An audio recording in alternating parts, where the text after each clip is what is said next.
Écoutez, Prenez l'exemple du président français, je l'aime bien. Emmanuel Vous le connaissez, Emmanuel Macron. Macron. J'adore l'accent français. Emmanuel. Listen. Je lui ai dit, écoute, tu vas devoir augmenter un petit peu le prix de tes médicaments. Parce que nous, on paye 14 fois plus que toi.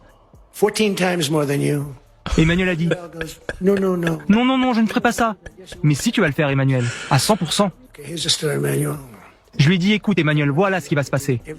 Avant lundi, tu dois faire tout ce que je t'ai dit. Il n'y a pas, pour moi, de scénario où les États-Unis d'Amérique seraient mis dans une situation de violer la souveraineté danoise. Cela n'existe pas. Et donc je ne peux pas croire qu'ils trahissent ses engagements à côté sur le Groenland.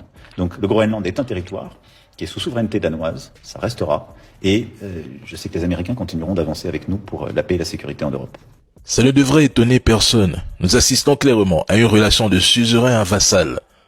La parole du président Macron ne pèse plus grand-chose et, sur le plan géopolitique, la France ne pèse quasiment rien sur les grandes décisions stratégiques. Elle suit, elle s'aligne, elle exécute et elle se tait. C'est en Afrique qu'il menace des dirigeants, qu'il instrumentalise les Africains vivant en Occident pour faire le sale boulot communicationnel. Sinon, face aux États-Unis, la France ne vaut rien. Le Groenland, parlons-en rapidement. Vous pensez sérieusement que si Donald Trump décidait d'envahir ce territoire, qui au sein de l'OTAN pourrait réellement l'en empêcher? Personne n'oserait aller à l'affrontement. Ni sanctions crédibles, ni riposte militaire, seulement des communiqués, des préoccupations et des réunions d'urgence. Et s'il le faisait, ce serait la démonstration ultime d'une réalité que beaucoup refusent d'admettre. L'OTAN n'est forte que contre les faibles, jamais contre celui qui tient la clé du rapport de force. À partir de là, toutes les leçons de morale, toutes les indignations sélectives tomberaient d'elles-mêmes. Afrique, armons-nous. Seul le rapport de force compte. Seul le rapport de puissance compte. Je vous assure, le reste n'est que propagande, désinformation, voire distraction. Force aux soumis.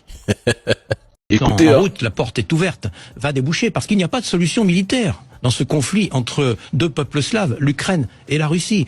Il n'y a pas de solution militaire. Et si nous continuons comme ça, nous voyons bien que l'Ukraine n'est plus capable de gagner cette guerre militairement. Il faut donc aller vers la paix. C'est la loi du plus fort. C'est vieux comme le monde.